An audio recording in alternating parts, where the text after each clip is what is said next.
Where do I put these thoughts? Where do you put them? I tell myself,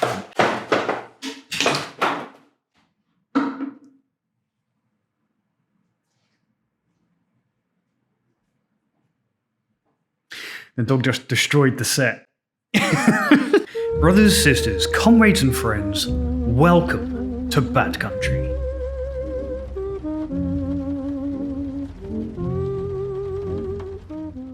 So this little channel, Bad Country, Alcoholism and Sobriety, now has 25,000 subscribers. We're bigger than US Steel. I watched The Godfather again the other night. I've always wanted to say that. Anyway, to celebrate, we're doing a no-holds-barred Q&A and ask me anything about my personal life or about sobriety, about alcoholism, whatever you would like to know. I am an open book. And I kind of maybe accidentally promised to answer every question. And that was a foolish thing to promise, because on the Patreon, I got something like 40 questions, and then on YouTube, I had another 60. And I'm no mathematician, but that adds up to 2,000.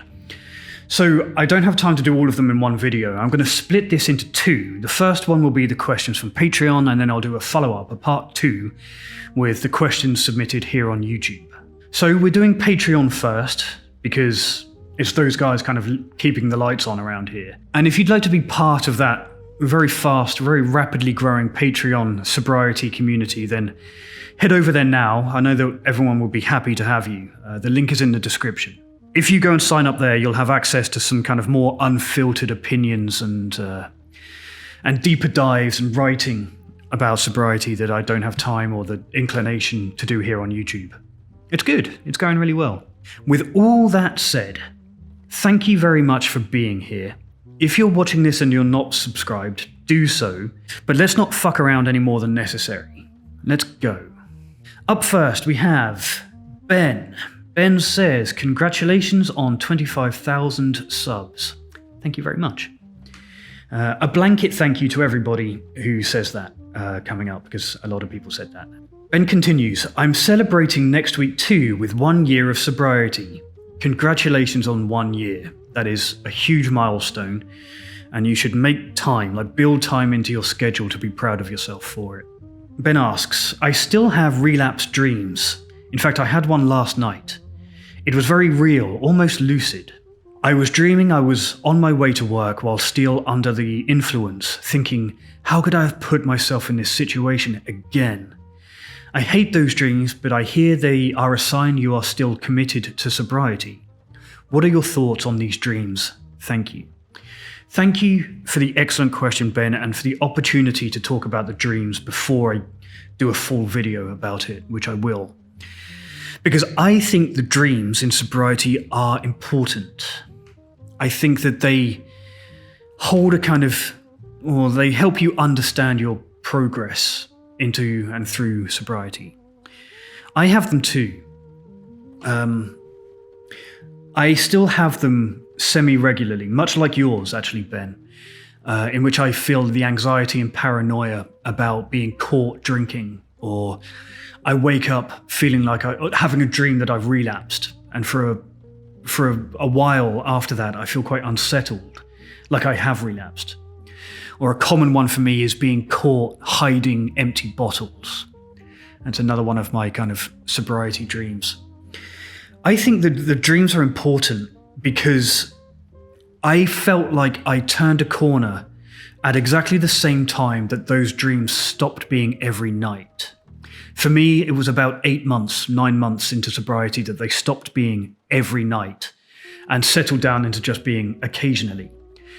And I don't think that's a coincidence, that the dreams disappeared at the same time I felt like I turned a corner on my sobriety. So, what do I think they mean? I'm going to save some of this information for a longer video on this subject because it's fascinating to me. But what do they signify in terms of sobriety? As you say in your question, they kind of symbolize that you are still committed to your sobriety. I think that's accurate. I think if you're having anxiety dreams about your drinking, I think it tells you that, one, you're perhaps not fully secure in your sobriety, and that's a healthy thing. That is positive. But also, you still are committed to your sobriety. You're still working. Let's put it that way. You're still actively working and thinking about your sobriety. And again, that is a good thing. And they are fascinating things, those dreams. And they can trip you up, or they can make you question how sober you are, as if we can measure such a thing. But for me, like, you're right too to say that they feel almost lucid. This is why I think they're important. It's because you can tell that they're different from normal dreams, or even normal nightmares, even normal anxiety nightmares. There's something more visceral about these dreams. I don't have a conclusion on it yet, but I'm close to one. I can feel it. So thank you for the excellent question about dreams in sobriety. I'll talk about it again in more depth soon, because it's something that I think is more important.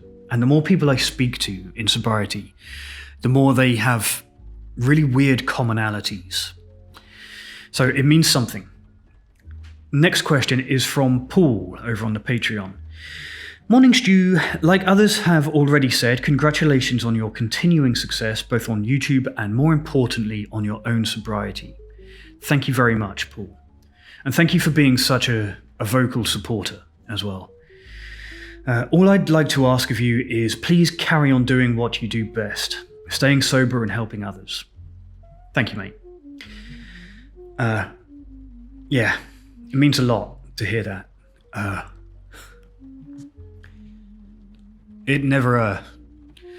never ever take it for granted when people say stuff like that to me.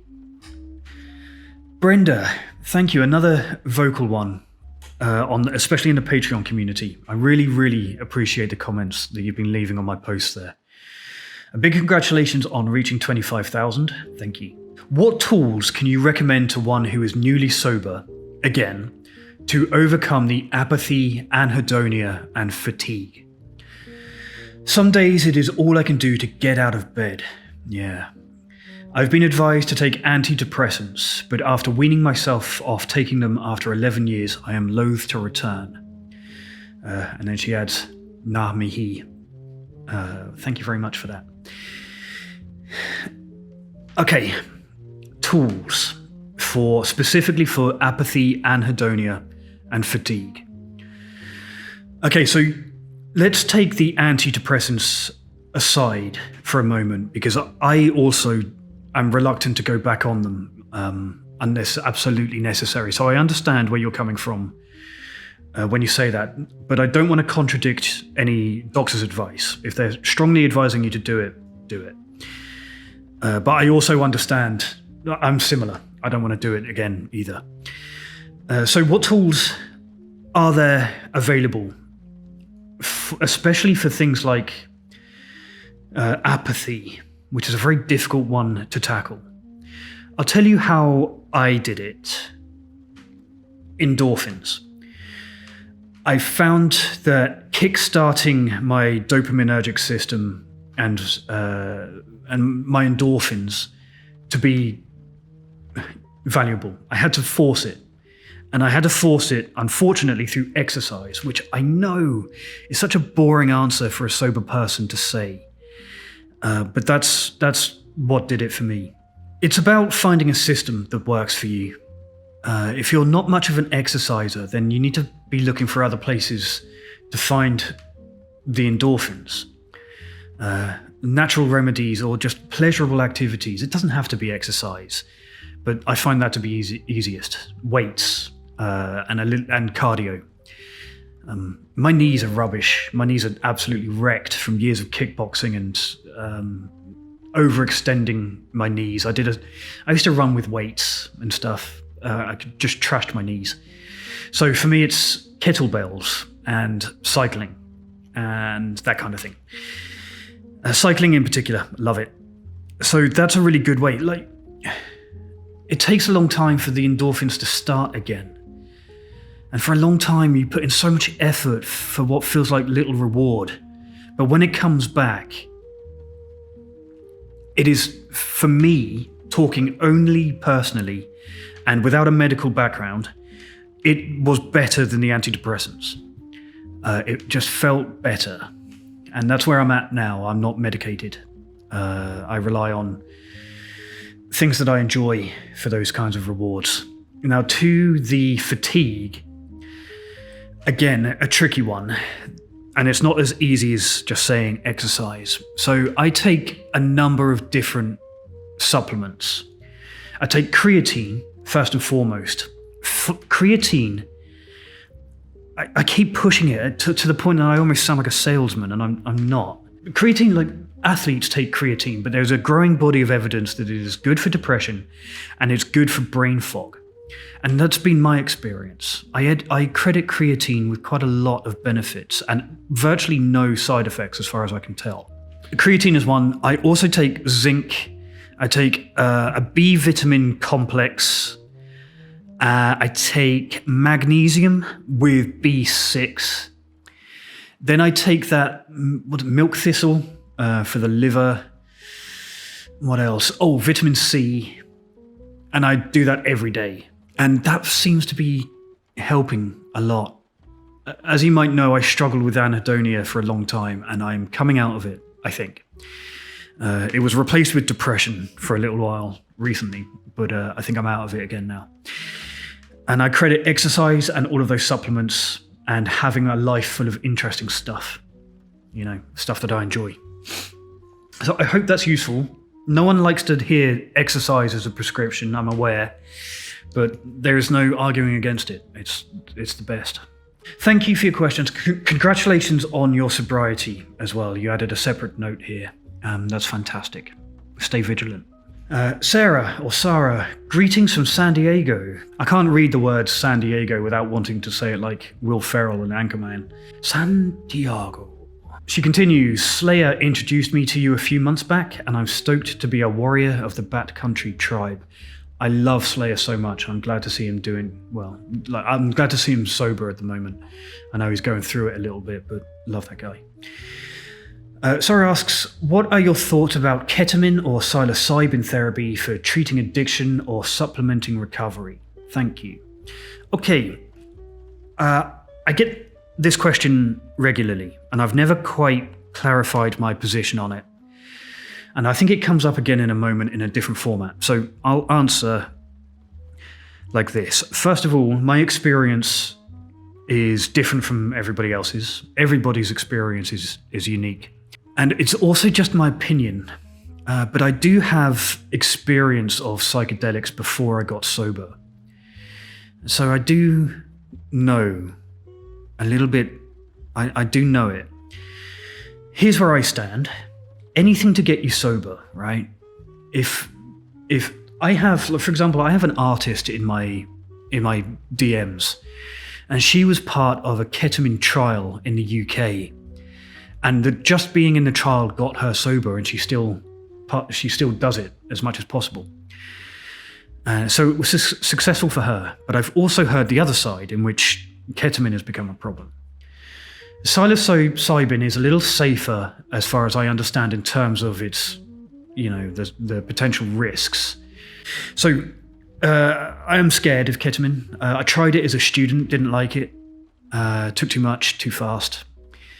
And psilocybin, look, I'm rambling. It comes down to this. I didn't get sober to then continue taking mind-altering substances. I got rid of the alcohol to stop my mind being altered. For me personally, I don't feel like I need it, and I much prefer this kind of like, not natural because of all the supplements and stuff I'm taking, but a kind of unaltered, a slightly unaltered form of sobriety. That's what's working for me. I'm not averse to trying these things. If I had a major relapse and I couldn't get out of it, of course I would turn to whatever methods were available. And I pass absolutely, in fact, I support people trying these treatments if they're keeping them off alcohol. And if alcohol is the problem, good. So those are my thoughts. I support it. If that's people's path to sobriety, I support that too. It's just my philosophy of sobriety is slightly different. I want to not be out of my mind. I want to be in my mind. That's it. Excellent question. It'll come up again, I am sure. Giles, friend of the channel, with me from the early days. Giles' question is this. You have told us you drank to escape, to numb yourself, and for the oblivion. So what now does the job you used to leave to booze?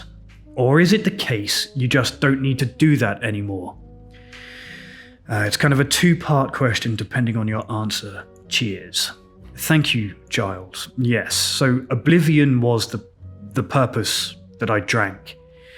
And Giles is asking, what do I replace that mind-numbingness with, that kind of unthinking state? What am I doing to get there? The truth is, you kind of nailed it in the question. I just don't think I need it anymore. So I don't seek it. And that is probably the key to my sobriety. You know, when we always talk about what is the underlying reason that you're drinking. So I was seeking the oblivion. The reasons that led to that, I've had to drill down into. But that was the purpose of the drink. It wasn't the why, it was the purpose. I identified the purpose of my drinking as to completely just be outside my brain, to be unthinking. Now I have had a stint of sobriety and learned to love being in my own mind. I no longer need to seek oblivion, and therefore I no longer need to drink. That said, there are times on a Friday night, or really any evening, where I want to turn my brain off after a busy day. It's not the same as the kind of hitting myself on the head with a hammer that I used to do with alcohol, but I will, just as the same as anybody else, I'll retreat to bed and watch brain rot on YouTube. I watch very dense historical documentaries. That's my brain rot. I'd scroll as well, like YouTube shorts. I watch crap, but that's it for me. Occasionally computer games too, less and less at the moment, but very Zen flow state computer games.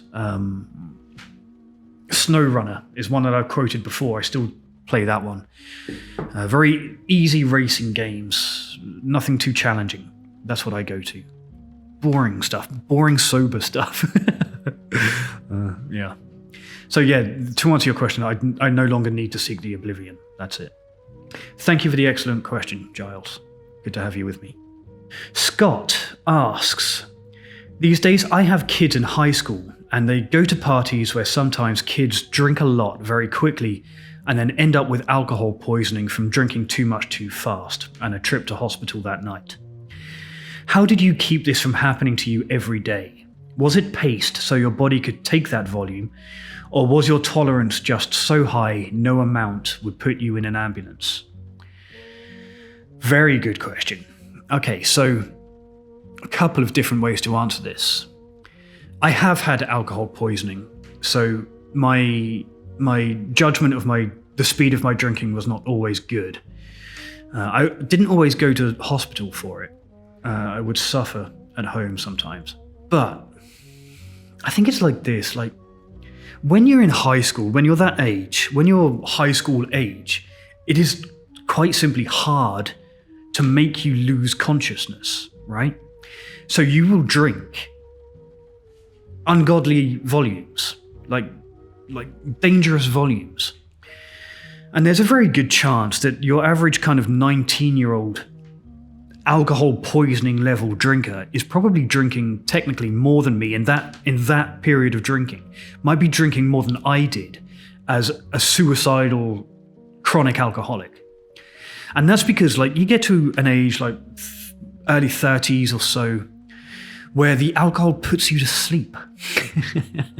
Which means you can't really drink fast enough in order to get alcohol poisoning because you just lose consciousness.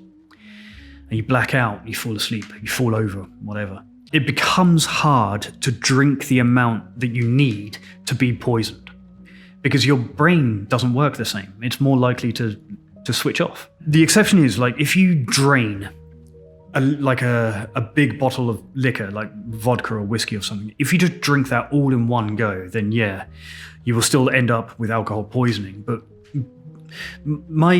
the reason why I wasn't getting alcohol poisoning every day is because my tolerance was really high, just like you said, and also I was drinking really heavily but over an extended period.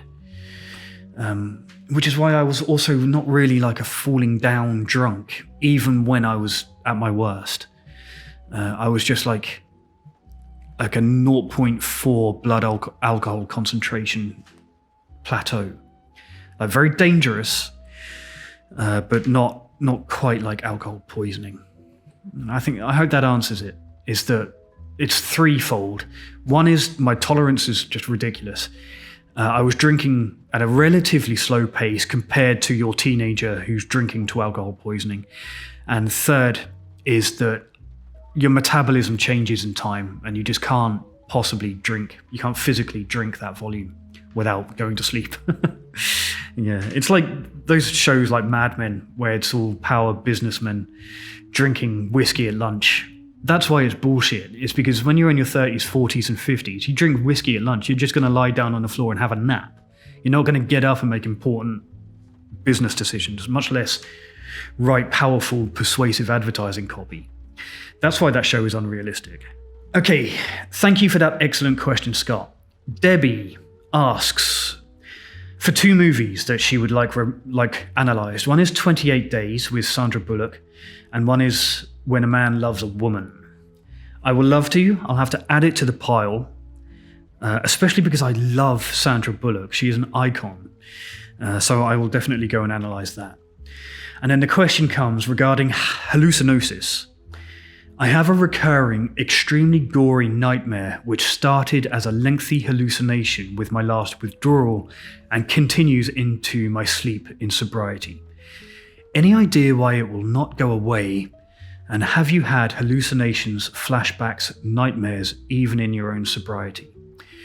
Yes, so one thing that I've never fully addressed on this was that I had those delirium tremens and hallucinations quite long into sobriety.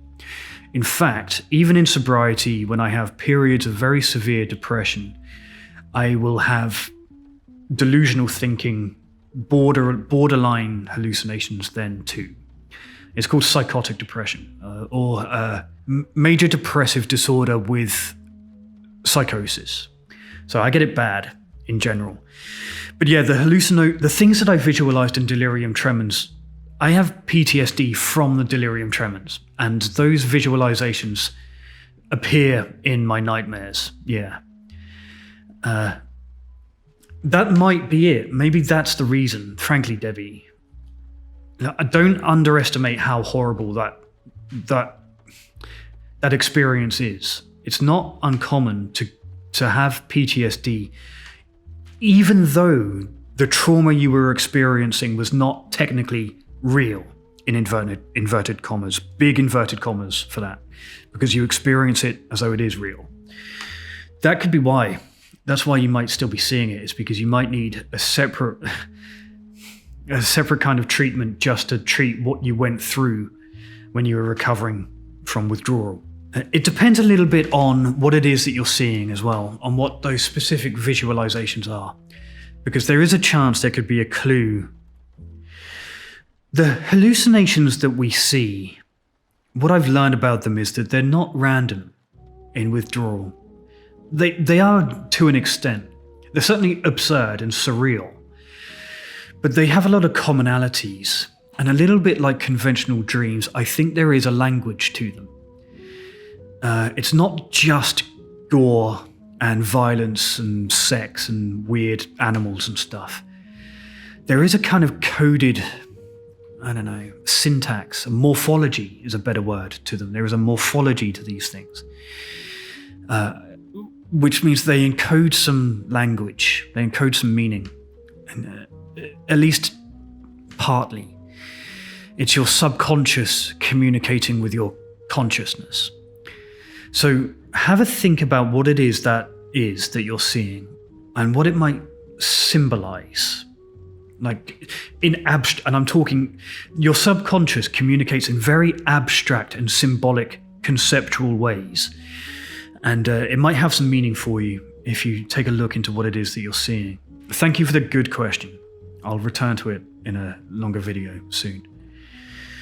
JC asks, how big a concern was the impact of alcohol on your physical health? Drinking in excess, and did you notice any physical symptoms during, after a binge, aside from the mental, like the hallucinations? It's a huge concern and paranoia for JC. Yeah, let's talk about the physical. I'd spend a lot of time talking about the emotional and psychological impact. So let's talk about the physical for a moment. So there is no doubt that I got off lightly with this stuff, right? I don't have any lingering alcoholic-related diseases that I'm aware of. Touch wood. I didn't get the liver cirrhosis. I didn't get the various cancers. I didn't get the Wernicke-Korsakoff syndrome. I didn't get any of that. No kidney problems or anything. So it is a marvel to me that I got off so lightly, especially when I think that liver disease, the channel that we all probably know, if you're watching me, you probably are familiar with him as well. I think we were drinking at least a comparable rate. In fact, I have a little hunch I might have been worse. It's not a competition. I say that just because the volume that I was drinking was higher. I'm not sure about that. It doesn't really matter. But the point is that he got not quite the worst case scenario, but a pretty bad one. And I didn't. And if you look at us physically, we look like we have similar genetics. You know what I mean? Like we both have fair skin, ginger beards, all of that stuff. We kind of look similar. So it's baffling to me that I didn't get it and he did. It's a roll of the dice with this stuff. But I did get some. So I had acute I had pancreatitis, but it was not acute. That was the main one while I was drinking. I had various vitamin deficiencies. The worst one was thiamine. Most alcoholics have a B vitamin deficiency. That's why I take so much now, is to because I'm paranoid about that. And that can lead to long-lasting consequences, which I don't think I've got, luckily. I think I managed to reverse some of that damage. What else? I was anemic, I had an iron deficiency, I had a magnesium deficiency, and then I had a funny one which made me black out and go to hospital, which was potassium. So I had a potassium deficiency, which is kind of an unusual one, and that made me black out in a shop. I collapsed. When I woke up in hospital, they told me I had a potassium deficiency. That was after a long binge. And all of these things add up, so I'm yet to find out whether that I have some long-term consequences from this stuff.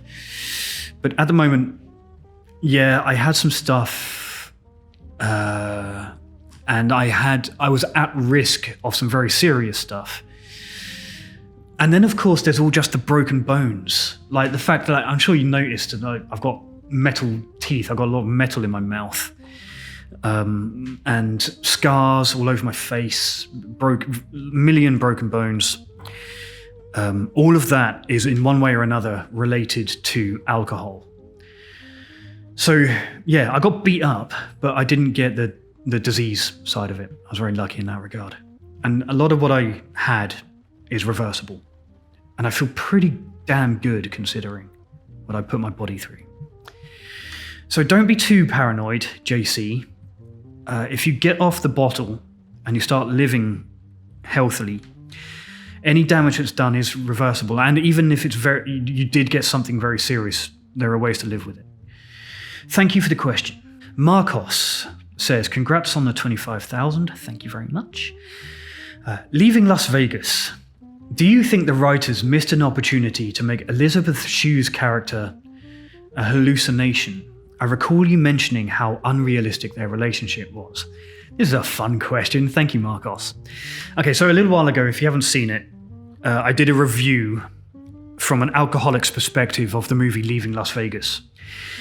And in it, I postulated that it was not realistic. In fact, it felt like the alcoholic delusions of a late-stage alcoholic.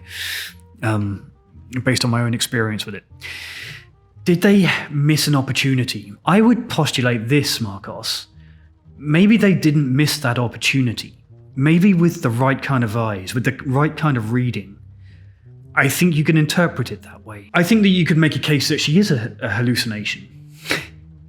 That is kind of my interpretation of it, or at least my interpretation is that she never existed. I know that it's supposed to be semi-autobiographical. I'm going to tell you straight up, I don't believe that. I don't think that she is based on a real character at all. I think the writer, the author, is not the kind of person. He was not in the kind of state to have met a person like her, like Sarah. In fact, I'll tell you this. I mentioned this in the comments. I didn't say it in the video because it's complete speculation. But her name is spelt S-E-R-A, Sarah, not Sarah. And I have a feeling, the writer being kind of a literary person as he is, that is actually an abbreviation of seraphim. I think it's a biblical reference. I think that she is supposed to be angelic, like not literally, supposed to be an angel, and therefore certainly not a physical person. Maybe I'm reading too much into it. Maybe not. Maybe he's just an old drunk who meets a very, very attractive sex worker. But that's my read. Thank you, Marcos. That's a fun question. Mark K says, this year I've done 50 days sober twice, and I'm now on day 20 again. Congratulations on your sobriety, kind of. You should be proud of your time, man. Each time feels different in some way. This time I feel less socially awkward, not drinking, and more confident. Perhaps it's just a practice thing. Any advice around not falling off again and again? Big subject, I know. It is a big subject. I try as much as I can to avoid advice because I am not a professional. But I do have some experience, so I will share a couple of pointers. One of them is to keep the bad memories close. Okay? A lot of people, especially with the rise of kind of mindfulness sobriety at the moment, not to criticize, but a lot of people will tell you to forgive yourself and to be easy on yourself. And if you relapse, it's part of the journey, and don't be too hard on yourself. I am increasingly of the opposite opinion, which is that if you relapse, be hard on yourself. You made a mistake. That is not the behavior that you wanted. So don't just dust yourself off, get up and go again, right? Do that. But don't let that be the end of it, okay? Be hard on yourself. Occasionally, not everybody is going to tell you the difficult truth that you need to hear. You need to get good at telling yourself that it's not good enough that you relapsed. The thing about keeping the bad memories close, a large part of my survival is remembering how bad it was for everybody else when I was at my worst, and how scared everybody was, and the drama and the sadness that I was bringing into other people's lives. Those memories hurt me to remember. That's why they're effective for keeping me sober, is because they're painful. And I don't want to relive that pain myself, nor do I want to inflict it on other people who don't deserve it. So, of course, be gentle with yourself.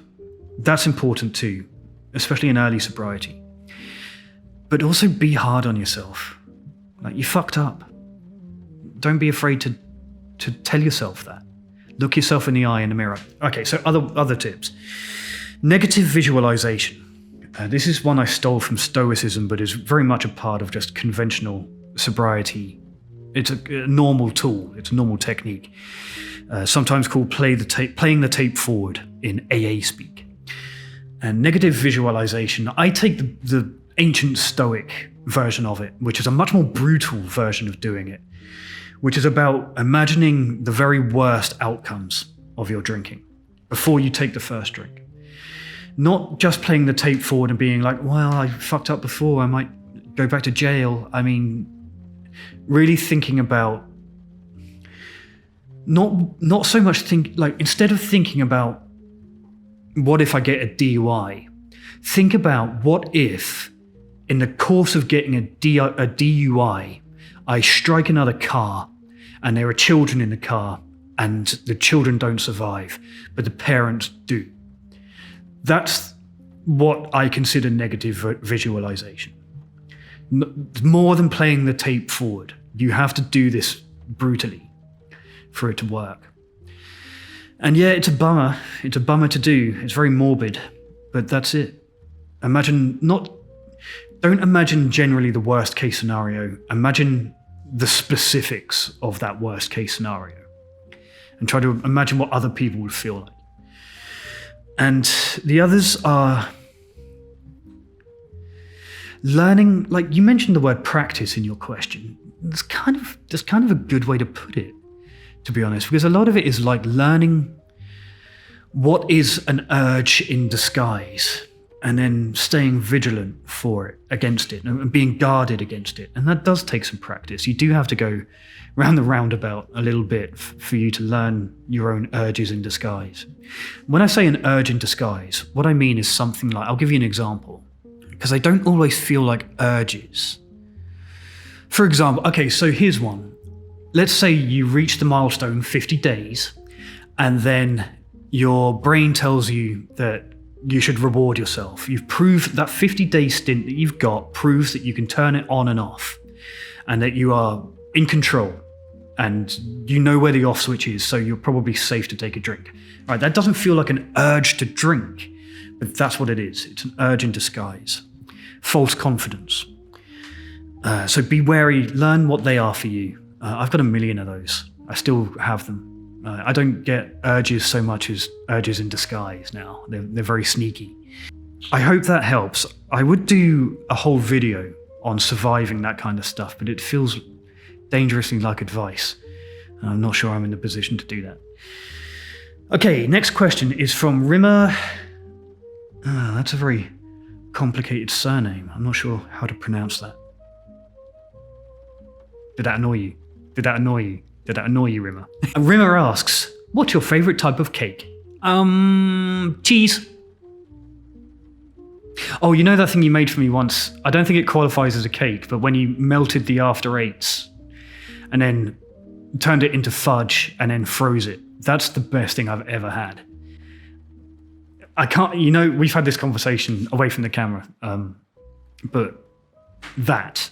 Patrick asks, what's your take on psychedelics? Okay, I thought this was going to come back, but this is a slightly different question.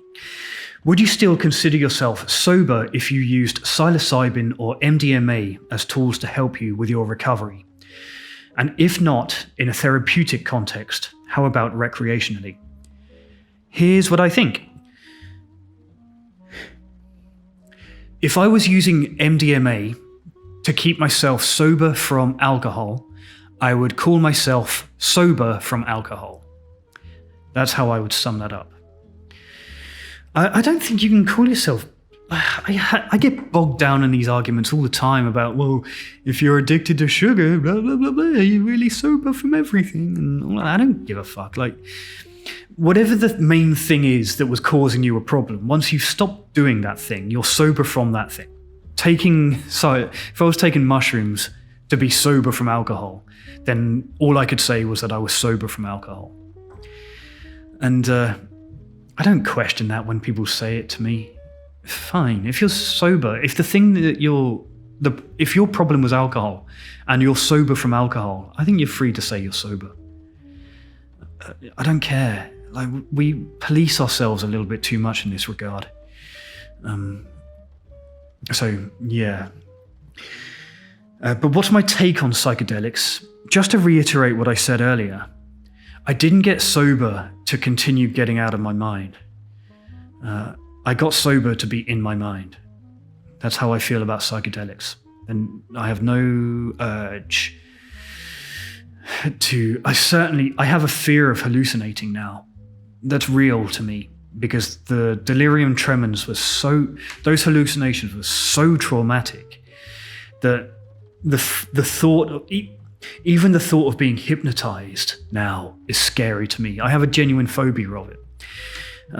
And things that catch my eye in the corner of my vision give me a pang of panic in case it's an hallucination. So I've got no desire to go and seek it out. Hallucinogens, hallucinogenics, psychedelics. Godspeed. I fully support you to go and do those things, but I will watch from afar. Andy J asks, have you been able to heal some of the relationships that were damaged by your drinking? I was lucky and was able to fix most quite quickly once I got sober. And then in brackets, people have an unlimited capacity for forgiveness sometimes. That is profoundly true. That is my experience too. He adds, but there were still a few that I had to take time on, especially people that had grown distant. Would you have any advice for what to do in those situations? I feel like there can be a heavy burden until some bridges are rebuilt and the trust and love is back. My experience is identical. I also have, I did manage to mend some really quickly, and I have some that I am going to deliberately give years before I try to rebuild a bridge. Here's the thing about rebuilding bridges in sobriety after alcoholism. People that you affected have absolutely no obligation to forgive you. And whilst most people are happy to forgive, most of them aren't in a rush to do so, right? The subtext of this is that even in sobriety, we're still alcoholics, which tends to mean that we think that we are the center of everybody else's world as well as our own. And the people that we hurt, we are not the center of their world. They're not constantly thinking about the ways in which we hurt them. And they are not, tapping their feet with their arms crossed, waiting for an apology. They are living their lives as normal. Their lives go on all the same. And therefore, my advice about rebuilding bridges is don't be in a rush to do it. The amends process, that's what it's called in AA, the process of amends. There's a pressure on newly sober people to get to that stage, almost as though that is proof that we're better now, isn't it? Because if we're in a position to apologize, it must mean we are different. Side note, amends is not the same as apologizing, but I won't get into that right now. I'm just talking about rebuilding bridges. We feel like we're under pressure to do that process because internally it feels like that must mean we're better. But it doesn't always mean that. And people get to that stage of trying to make amends too soon. Think of it like a very long process and let it take time. Be okay with it taking months and years. I've got one, it's really important to me, but I'm deliberately leaving it years. It's already been 3 years. I've got one that's 3 years. And I'm still going to leave that some more years. My opinion is that the best apology is a change in action. The best apology is behavior, not repeating the same patterns, proving that you are different, proving that you are growth. The best apology is growth. Do that instead of worrying about the specifics of an apology. Just be a better person. There's no better apology than that. Thank you, Andy J. Next up, Mandy. My question is, do you ever still get a craving for alcohol? If so, how do you deal with it? No, I don't. Not really. I get very subtle ones and I get intrusive thoughts. My intrusive thoughts are sometimes funny and stupid and ridiculous. and involve they're really weird. I've talked about this before, I'm sure of it, but there's a scene in the underrated Keanu Reeves movie Constantine. Love that film. In which there is an alcoholic priest who's got sober, and the devil compels him to go into a shop and drink as heavily as possible, and he's smashing the bottles and drinking as much as he can, except he can't see. He's not drinking. To him, it appears as well that he's not able to drink the alcohol. That's how the devil is tormenting him. But in the real world, everybody else can see, he is genuinely drinking it, and he dies there of it. Fucking masterful scene. Especially given what I know now about alcoholism, it is stunning. That film is so criminally underrated. Anyway, sidetracked. That's the kind of intrusive thought I get when I go into a shop and I walk down the liquor aisle, which I'm not afraid to do. I have that occasionally where, wouldn't it be cool to grab a bottle of Stolly, smash it and drink it? So it's not a real urge. It is, in a sense, but it's not a real urge. It's kind of like a cinematic urge. But no, for I haven't had a genuine urge or no craving for alcohol for a very long time. That went away in the first year. I replaced it with sugar, Haribo, anything I could get my hands on, sugary sweets. So no, I don't struggle with cravings. Not at all, not physical ones. And it's long gone, I'm happy to say. Thank you, Mandy. Excellent question. Okay, next up we have Mike. Mike says, I have one question in two parts. I never found AA helpful in the slightest. Firstly, I'm highly cynical, but secondly, because I am an existential nihilist.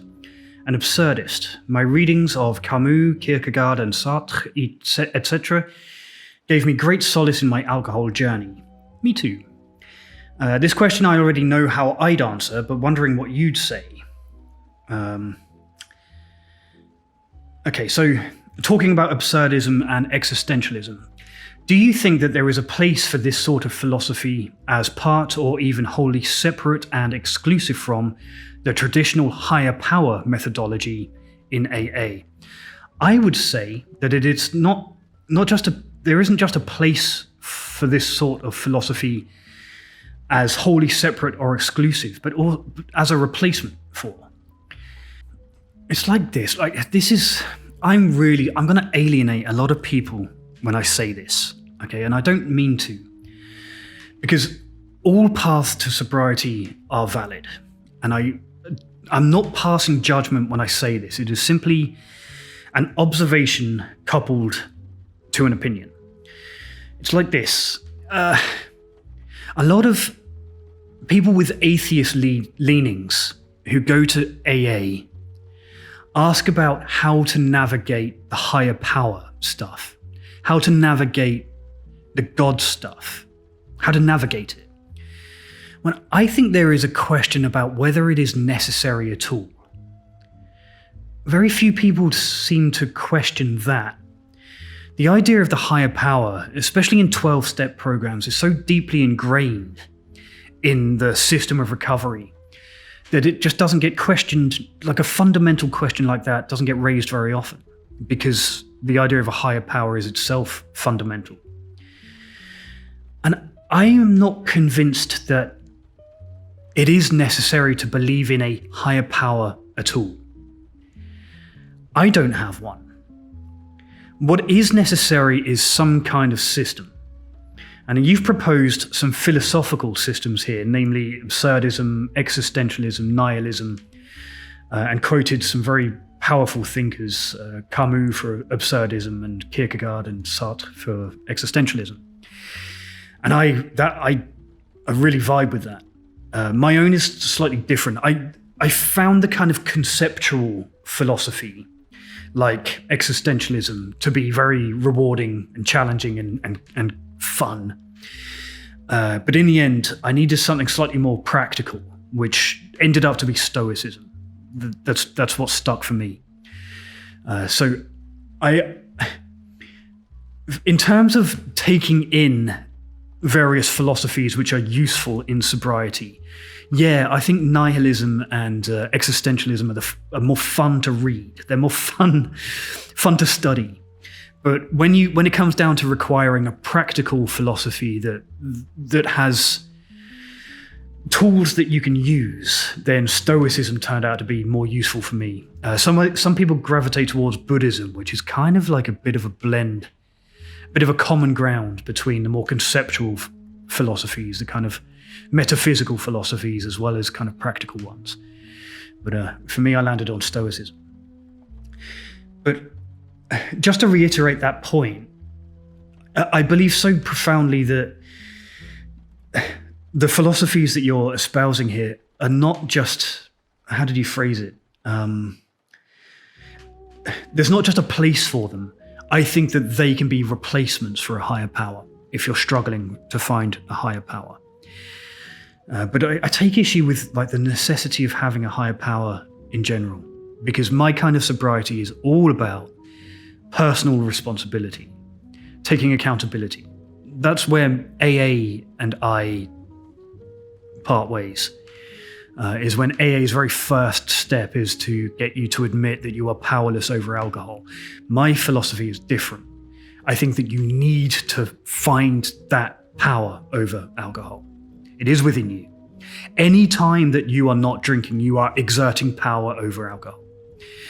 So I'm really sorry if that alienates some of my more like spiritual or religious viewers. I don't mean to do it. I'm not denigrating your system of sobriety. They're all equally equal, but it's just not mine. I went a slightly different direction. But Mike does go on to be slightly more assertive with a follow-up question. Do you think that teaching the higher power part of AA might actually be damaging for some alcoholics who can't get past it, as he couldn't, and as I kind of couldn't either? And it might set them up for failure, forever not being able to cross that step and proceed. Potentially, yeah. I think that, no, it's not the 1950s Protestant America everywhere. And for progressive liberal snowflakey types like me, for the woke mob, yeah, it's a hurdle. When I really there came a point where I was willing to try anything and really let AA in, and I was using entropy, the thermodynamic principle of entropy, as my higher power, and that worked just fine. So there are loopholes and ways around it. But I won't be drawn. People try to get me to do this all the time, to actively criticize AA, and I just won't do it. I don't think that's helpful for anybody. It doesn't do anybody any good. So thank you for the really deep, really interesting philosophical question. It's not very often I get to mention Albert Camus in these videos. Although I have mentioned Albert Camus once before, when I mentioned an anecdote about when I got a cease and desist from the estate of Albert Camus over an advert I wrote for a double-ended dildo. You awake again, huh?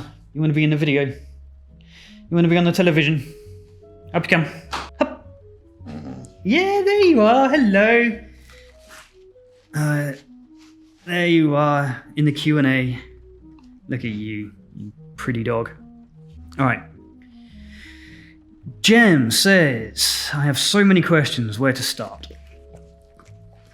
That is going to be very bad ASMR. Why are we? Jem says, I'm similar to you in that my drinking behavior is blackout suicidal drinking. I've been in hospital NHS detox twice. I was so poorly after. I hid in Marks and Spencer's one evening. I'm going to censor this anecdote, Jem, just to protect us all, but respectful whistle for that one. My question to you is, I've done some horrific things drunk, things that make me shudder. Where do I put these thoughts? Where do you put them? I tell myself what I did when I was drunk wasn't really me, so that's okay. But it kind of was me, wasn't it? really important. You've struck on something so crucial there, Jem, something that's like something crucial for my own sobriety too. The question is, so I guess really, how do you deal with the glimpses of shit you caused when you were drinking now that you're sober? Yeah, this one, again, it's another question that kind of encodes something very important about my own sobriety in it. And it's that I don't lock these memories away. I remember them.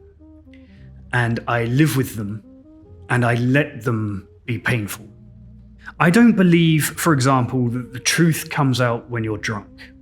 I believe that that's nonsense. In fact, it's worse than that. I wish that was the case. But the truth is that when you've been drinking alcohol is a mind-altering substance, which means that your thoughts are altered. And the truth that comes out sometimes is not the truth. And it's just hurtful for the sake of being hurtful. Occasionally there might be some truth in there might be some kind of suppressed feelings or whatever. But in general, if you're hurting people, you're just doing it for the sake of it. And I think you have to accept that. Because while I don't believe that the things that you say and do in alcohol are a true reflection of who you are, I also don't think you should just disown them. I think that's actually irresponsible. It's not fair to the people that you hurt to just stamp those memories out and to pretend they didn't happen, or to just kind of hand wave them away by, saying that you're going to a therapist or whatever. Do go to a therapist. Your therapist will help guide you healthily in how to process those kinds of things. But my own advice is to live with it. I know that sounds blunt, but we kind of have to stop expecting that when we get sober, our lives will be 100% perfection and goodness and light and rainbows and skittles and unicorns and all of that stuff. I think that we have to make space, quite consciously, to remind ourselves that for a long time we were a shitty person and that we did hurt people and that people suffered because of us. And there's going to be a way to process that through, CBT was very useful for me, cognitive behavioral therapy, in the early days of sobriety. And then kind of talking therapy was also useful. And those are professionals who can help you make sense of all of that stuff. My advice is let it hurt. That's it. That's what it comes down to, at least for me. And I can only talk about myself here. But that's it for me. Let it hurt. Sorry if that was a bit of a bummer answer. J.D. White, again, returns. This question is, all alcoholics are said to suffer from terminal uniqueness. Yeah, that's true.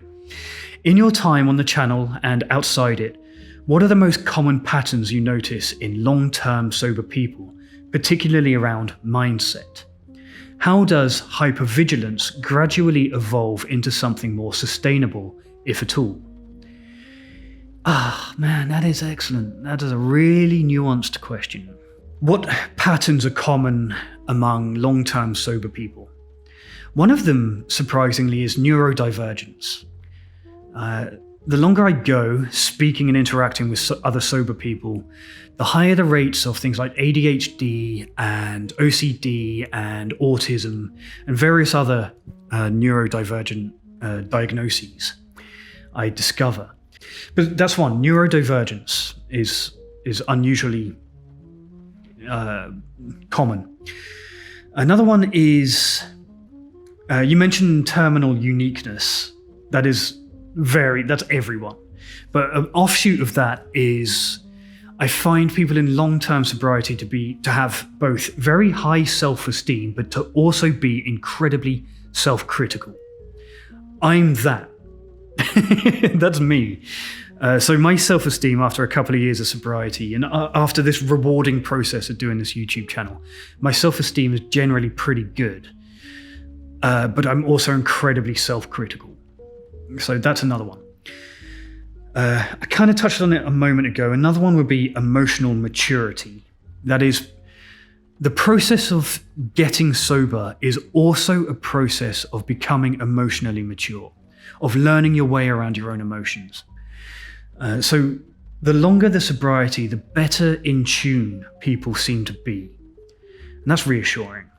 Because like when I was sober, if it seems to you that I'm good at talking about complex emotional stuff, that is new to me, I can assure you. I was a complete wreck up until the age of about 35. I didn't know any of this stuff. It's all new. And that's not unique to me. That's people going through this process of sobriety all go through that. Another one is a sense of restlessness. So sober people need to be doing things. We need a million different side projects. We need structure and we need hobbies, and our time needs to be filled with stuff. I think we fear dead air a little bit. I think that's common to sober people. So restlessness is another one. Now, to follow, you add a kind of caveat here. How does hypervigilance gradually evolve into something more sustainable? I'm not sure. I have a feeling I might still be hypervigilant. I'm just not consciously aware of it. Vigilance has been really important to my sobriety. It's been a tool. Like staying vigilant, always having my shields up, always being on guard against external forces, external pressures to drink, or internal forces to drink too. I don't want to lose that vigilance, to be honest. I know that it doesn't sound very healthy to be hypervigilant. It sounds like chronic anxiety. But if that's what keeps me sober, then that's what it takes. Excellent, nuanced question. Thank you for it. Now we're moving on to free members on Patreon. So, not to be cynical, but I'll try to get through this quickly because this is a long-ass video already. First up, the Crystal Queer. Excellent username.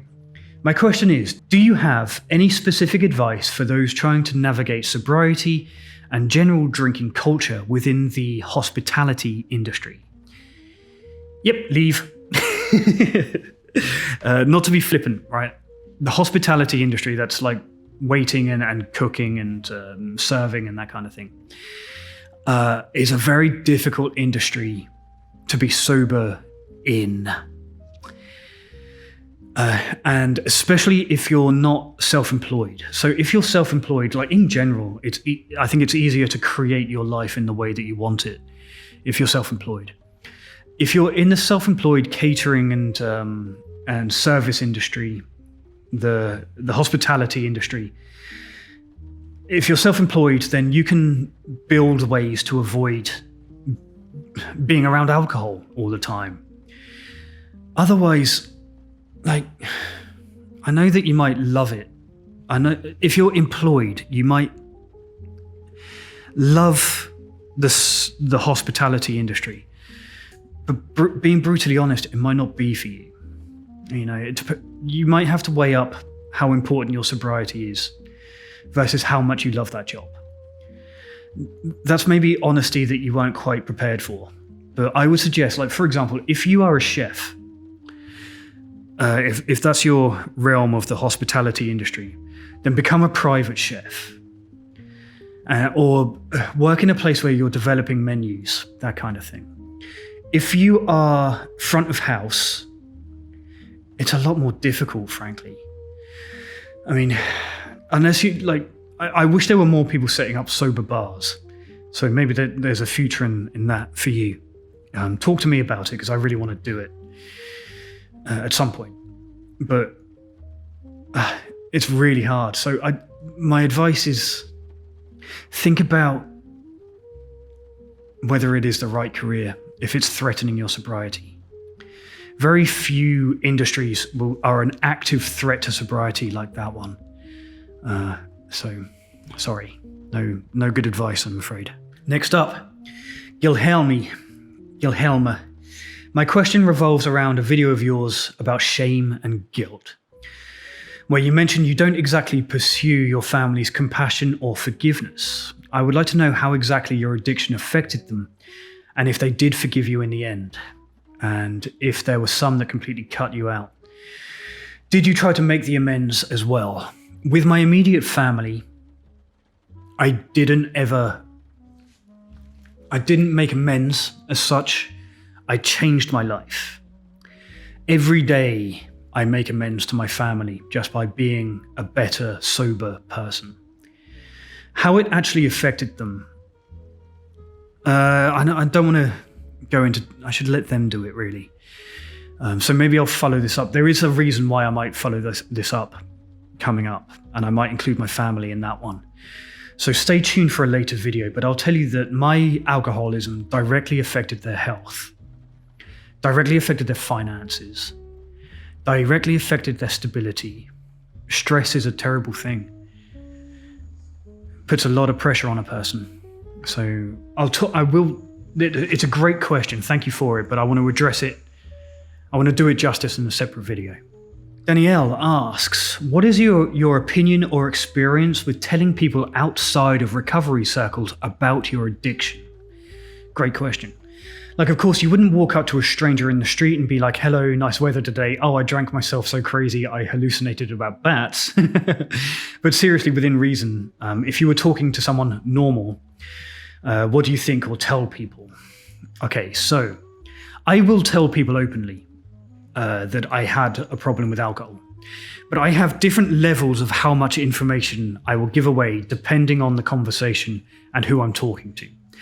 So the first level of that conversation is, I don't drink. The second one is, I'm sober. The third one is, well, I banged my head and then had a problem with it. Okay, so let me explain that. I did have a traumatic brain injury, but I've never been certain how much that impacted my alcoholism because I was already an alcoholic when it happened, right? And I don't want to blame my behavior on it. However, if people are pressing me to find out why I was an alcoholic, why I was drinking, I might tell them that I had a head injury because it gives the normies, it gives the nillers, the vanilla people, like something to cling to. It gives them a reason that feels quite safe for them to understand. You know what? Like, I'm okay telling people that one, I don't drink, two, that I'm sober, three, that I was previously an alcoholic or am an alcoholic. It doesn't bother me so much as it bothers other people, but that's only because I do it. You know, I do it. I already do it, so I'm quite practiced in talking about this stuff. And it doesn't really bother me about people's reaction to it because I'm quite thick-skinned about it at this point. It's hard to offend me, really hard. So I'm not worried about talking about it. And also, I enjoy talking about it. If people are curious, then I'd love to talk about it. Especially normies, especially the normies. If they want to talk about it, man, I will take them for a fucking ride. My advice, if you're uncomfortable talking about sobriety to people, my advice about it is this: lie about it. You're under no obligation. Consider it like part of your medical history if you want to. You're under no obligation to disclose it unless you want to. So feel free to lie about it. Tell people you're taking medication or you're driving or you're allergic to it or religion, something, pregnant, whatever it is. Maybe not that last one, but don't... Lying is useful in sobriety for positive lying. I should clarify. A little white lie to dig you out of an uncomfortable social hole. If it preserves your dignity and theirs, then go for it. Maybe take my head injury one if you want. I've never advised this before, but now that I think about it, that's a good one. Tell people that you had a head injury while you were exercising or something, and now you have to look after your brain. No one's going to question that. It's a good one. Okay, so Mary, thank you for your question. It sounds like you had it pretty rough. You had post-acute withdrawal syndrome too, and pain pills and stuff. It's difficult out there. And Mary's question is, what are your thoughts on using medical THC, CBD, along with other supplements to treat chronic pain conditions in people who don't want to use opioids because of the addiction? I am absolutely not the right person to talk about this. However, I will anyway. Not every state has legalized THC, so people use CBD. There's a growing body of evidence about CBD, that it's useful for pain relief and for anxiety and stuff. I think that CBD currently has a bad reputation because of the way it's been marketed and because CBD is just very poorly regulated. I'm going to leave it alone. But look, the data is saying that it has a slightly better effect than placebo, so have at it. But if people want to use THC or CBT along with other supplements instead of opioids, it makes perfect sense to me. Go for it. I don't have particularly strong opinions either way. Whatever keeps you sober and whatever keeps you free from whatever it was you were addicted to. There are other ways around it. Anything's better than alcohol, that's for sure.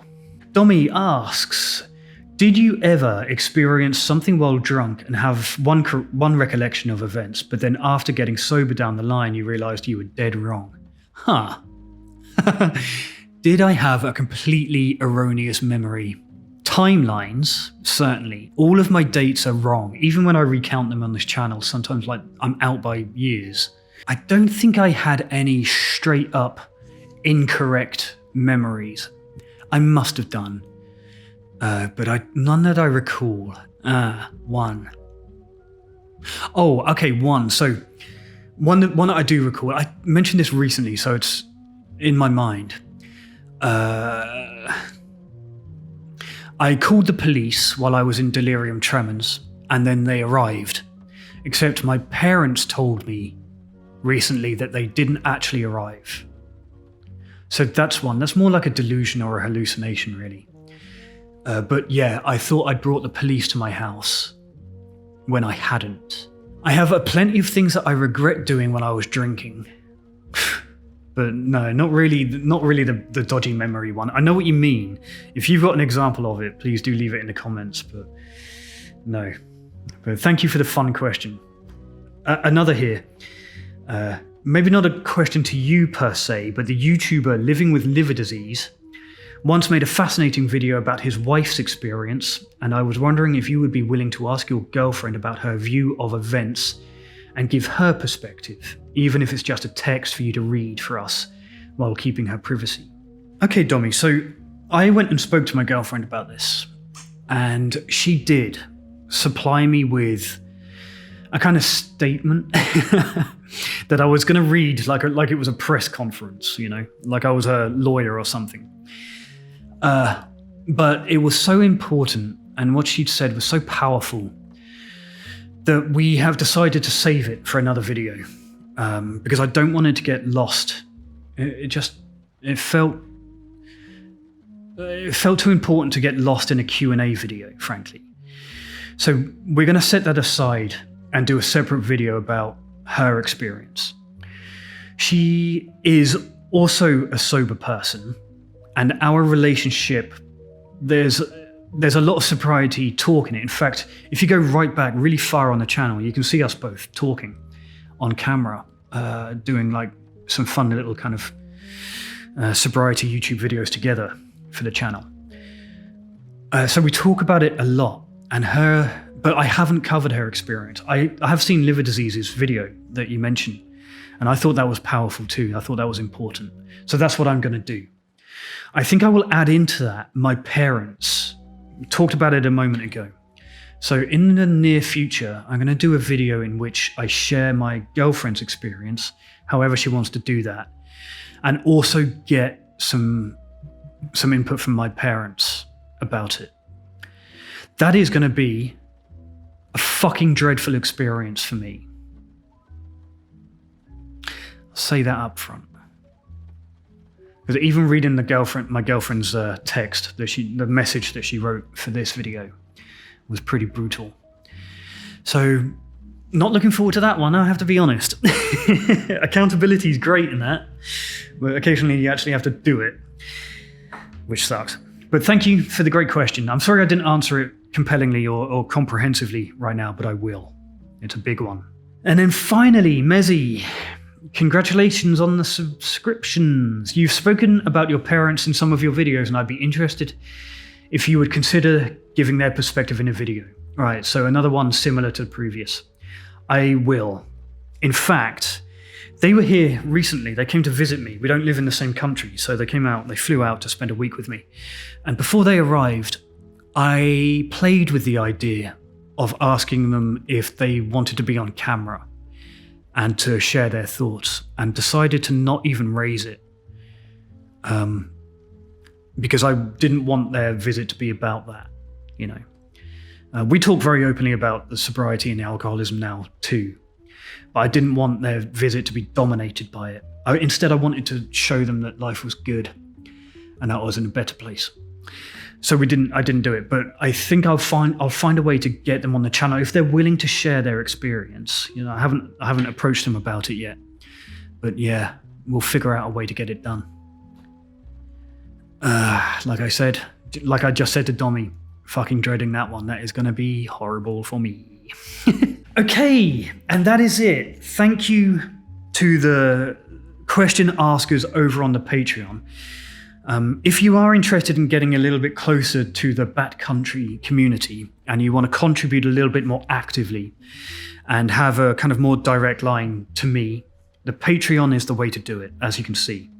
Lots of very nuanced and insightful conversations being had over there.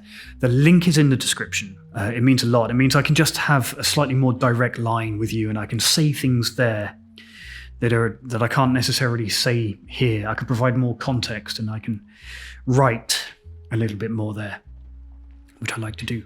Thank you very much for being on this journey with me. Thank you for helping me hit a milestone of 25,000.